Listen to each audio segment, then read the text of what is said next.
இனிமே கண்ணை மூடிட்டு கடலை எண்ணெய் வாங்கலாம்.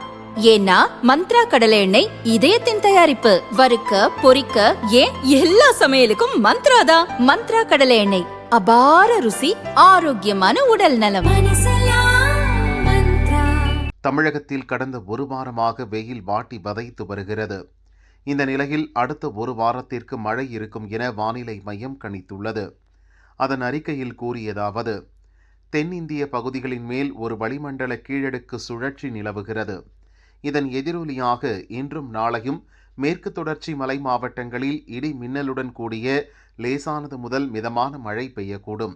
30ஆம் தேதி தென் தமிழக கடலோர மாவட்டங்கள் மற்றும் மேற்கு தொடர்ச்சி மலை மாவட்டங்களில் லேசான மழைக்கு வாய்ப்பு உள்ளது.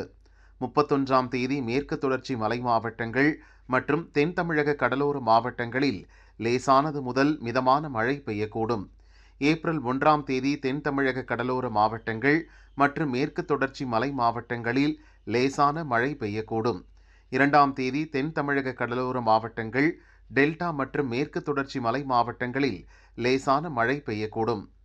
3ஆம் தேதி தமிழகம், புதுவை மற்றும் காரைக்கால் பகுதிகளில் ஓரிரு இடங்களில் மிதமான மழை பெய்யக்கூடும். மழை எச்சரிக்கை விடுக்கப்பட்டுள்ள நாட்களில் மழை பெய்யும் மாவட்டங்கள் போக எஞ்சிய அனைத்து பகுதிகளிலும் வறண்ட வானிலையே நிலவும்.